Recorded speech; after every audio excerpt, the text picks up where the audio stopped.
I apologize for this harsh light. It is what it is. Hello everyone, how are you doing? I hope that you are doing so very well. Today I'm here to talk to you about the books that I read in November, which was a grand total of 3.5 books.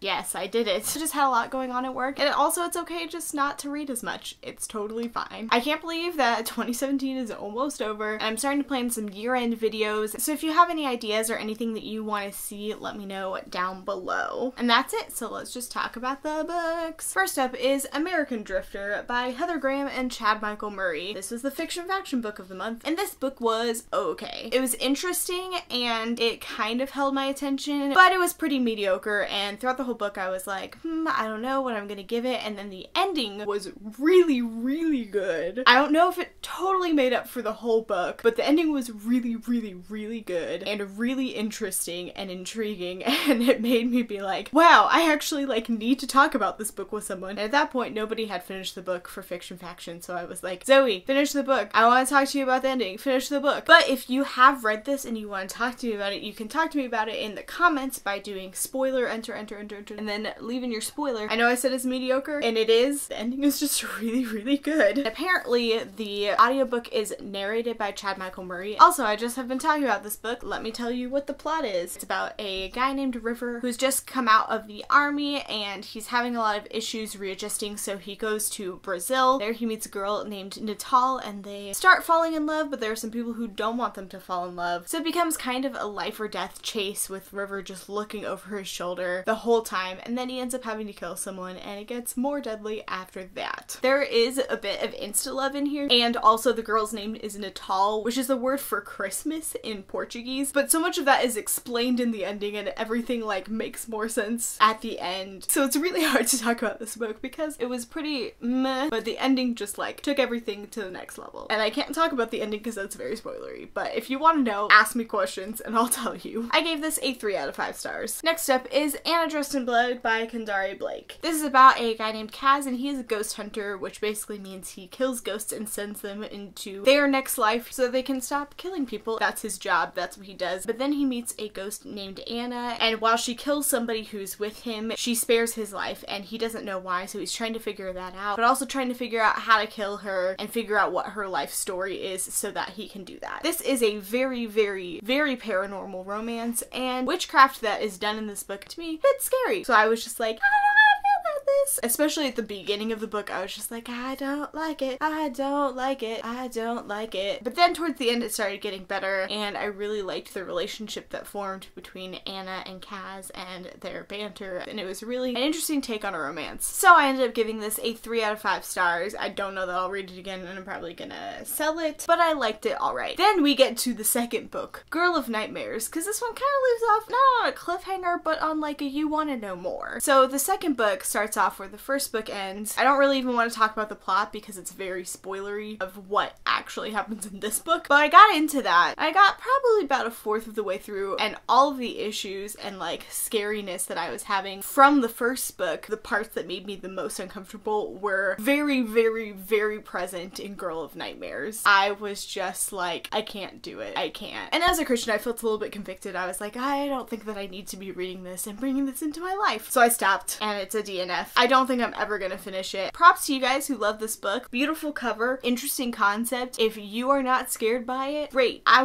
felt convicted to stop, so I am not reading these anymore. Girl of Nightmares doesn't have a star rating from me because it's a DNF. So that's my half book. And last but not least is Present Over Perfect by Shauna Niequist. I listened to this audiobook on Hoopla. If you don't know about Hoopla, it's an app where you can use your library card to read books, and it's just amazing and you need to get it. But my friend Stephanie at work, who has been in a couple videos on my channel, said that she was reading this book, and I was like, that sounds interesting, I should read that, and it was so good. This is a book about just kind of letting your life slow down and learning to be present with people over appearing to be perfect, which is something I try to do all the time. So I definitely need this book. It was very convicting and very good. I read some reviews on it, and there is a lot of privilege in this book, so I feel like a lot of the parts weren't relatable to me or to other people because it's kind of Shauna saying she's turning turning down these really big things to be with her family, which is really awesome, but a lot of people don't have that choice. But where I really felt like it stood out to me was that there's a lot of things that I say yes to that I don't need to say yes to, and there's a lot of things that I feel like I need to do and I don't have to do them. I just put that pressure on myself, and I put the pressure on myself to get through the to-do list and to get all the things done and not to take time to sit in God's presence or even just to be with people. I'm very bad at that. I'm very bad at slowing down and just stopping and resting. So that's where I really liked this book a lot. And it's a Christian nonfiction book if you didn't already pick that up, but it's really good. If you're a Christian, would highly recommend it, and the audiobook is really good because she narrates it. But I really liked it, and I gave it a 5 out of 5 stars. And that's it. Those are the books that I read in November. So many. I know. But honestly, whether you read a lot or you read a little, like, as long as you're reading, you're doing some good stuff. And there's been a bit of a discussion around booktube about being shamed for reading too much or not reading enough or feeling like you need to read more. Just take a minute, breathe in, breathe out. You don't need to read as much or as little as other people. You do you. I personally have never felt the pressure to read more or to read less based on other people. There are things that I get excited about because other people are reading them, and then I want to read them sooner because other people are reading them, but it's never like, oh, I didn't read enough. Sometimes I'm hard on myself in a joking manner that I like only read 3.5 books this month, but honestly, it doesn't matter. It is so low priority how much I read. It's chill. Just take a minute and breathe and know you are good enough whatever you read. And there's my motivational words for the day. Let me know down below what you read this month. Thank you so much for watching this video, and I'll see you next time. Bye.